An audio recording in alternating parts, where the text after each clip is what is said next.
کیا فرماتے ہیں علماء دین و مفتیان شرع متین اس مسئلے کے بارے میں کہ اگر کوئی شخص قضا روزے رکھے مگر پھر روزہ توڑ دے یا کسی وجہ سے روزہ ٹوٹ جائے تو اب اس صورت میں کیا اسے 2 روزے رکھنے پڑیں گے؟ ایک وہی روزہ جس کے لیے قضا کی جا رہی تھی اور دوسرا اس قضا روزے کی قضا کے طور پر ایک روزہ۔ بسم اللہ الرحمن الرحیم۔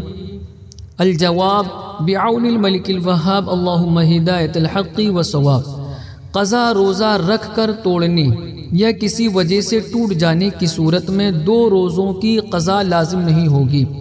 بلکہ صرف ایک روزے ہی کی قضا کرنی ہوگی، یعنی جس روزے کی قضا کرنے کی نیت سے قضا روزہ رکھا گیا تھا تو چونکہ اس روزے کے پورا نہ ہونے کی وجہ سے قضا روزہ ذمے پر لازم رہا، لہٰذا اسی کو اب دوبارہ قضا کرنا لازم ہوگا۔ باقی جس قضا روزے کو توڑ دیا ہے یا کسی وجہ سے ٹوٹ گیا ہے تو اس قضا روزے کی بھی قضا کرنا لازم نہیں۔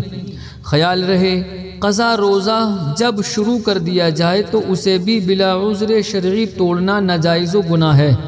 لہٰذا اگر کوئی جان بوجھ کر بغیر کسی عذر شرعی کے قضا روزہ توڑ دے تو اس پر ایک روزے کی دوبارہ قضا کے ساتھ ساتھ جان بوجھ کر روزہ توڑنے والے گناہ سے توبہ کرنا بھی ضروری ہوگا۔ قضا روزے کو فاسد کر دینے سے الگ سے اس قضا روزے کی قضا واجب نہیں ہوگی، جیسا کہ اس مسئلے کو قضا حج کے فاسد کر دینے والے مسئلے کے ضمن میں بیان کیا گیا ہے۔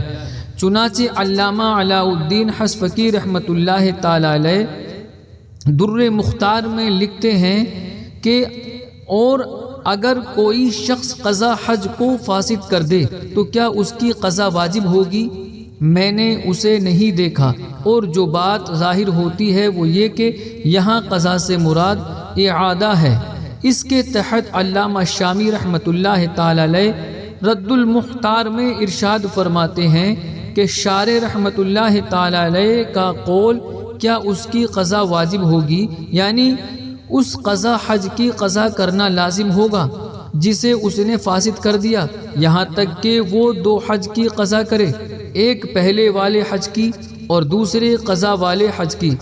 شارح رحمۃ اللہ تعالی علیہ کا قول کہ میں نے نہیں دیکھا، یہ صاحب نہر کی بحث ہے کہ جب ان سے اس کے متعلق پوچھا گیا تو انہوں نے فرمایا کہ میں نے اس مسئلے کو نہیں دیکھا، اور قیاس تو یہ ہے کہ قضا کو ساقط کرنے کے طور پر مشروع کیا گیا ہے، لازم کرنے کے لیے مشروع نہیں کیا گیا، تو قضا سے مراد اس کا لغوی معنی ہے اور مراد اعادہ ہے جیسا کہ ظاہر ہے۔ اس کے بعد آگے جا کر علامہ شامی رحمۃ اللہ تعالی علیہ فرماتے ہیں تو اب اس پر اس دوسرے قضا حج کی قضا لازم نہیں ہوگی بلکہ اس پر پہلے والے حج کو ہی تیسرے بار ادا کرنا لازم ہوگا، لہٰذا جب وہ اسے فاسد کرے گا تو اس پر اس واجب حج کے سوا کوئی دوسرا حج لازم نہیں ہوگا، جیسا کہ جو فرض نماز شروع کرے پھر اسے فاسد کر دے تو اس پر ایک نماز کی ہی قضا لازم ہوتی ہے۔ علامہ شیخ اسماعیل نابلسی رحمۃ اللہ تعالی علیہ نے اس مسئلے کو منقول شدہ پایا تو فرمایا کہ مبتغی کے الفاظ یہ ہیں کہ اگر کوئی حج کو فوت کر دے پھر آنے والے سال اس حج کی قضا کے ارادے سے حج کرے پھر اپنے اس قضا حج کو فاسد کر دے تو اس پر صرف ایک حج کی ہی قضا لازم ہوگی، جیسا کہ اگر کوئی شخص رمضان کے قضا روزے کو فاسد کر دے تو اس پر ایک روزے کی ہی قضا لازم ہوتی ہے۔ بحر الرائق شرح کنز الدقائق میں ہے کہ اگر کوئی شخص رمضان کے قضا روزے کو فاسد کر دے تو اس پر ایک دن کے روزے کی قضا ہی لازم ہوگی، بلا عذر شرعی قضا روزہ توڑنا بھی جائز نہیں کہ یہ عمل کو باطل کرنا ہے جس کی ممانعت ہے۔ چنانچہ تحفۃ الفقہا میں ہے کہ جو روزے کو اس کے وقت میں شروع کر دے اور اللہ تعالیٰ کے لیے روزہ توڑنے والی چیزوں سے رکنے کی نیت کر لے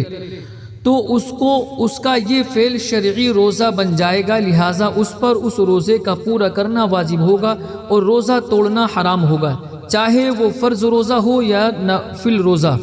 کیونکہ یہ اللہ تعالیٰ کے لیے کیے جانے والے عمل کو باطل کرنا ہے اور اس سے ممانعت کی گئی ہے اللہ تعالیٰ کے اس فرمان کی وجہ سے کہ اور اپنے عمل باطل نہ کرو۔ واللہ اعلم تبارک و تعالی ورسولہ اعلم صلی اللہ علیہ وسلم۔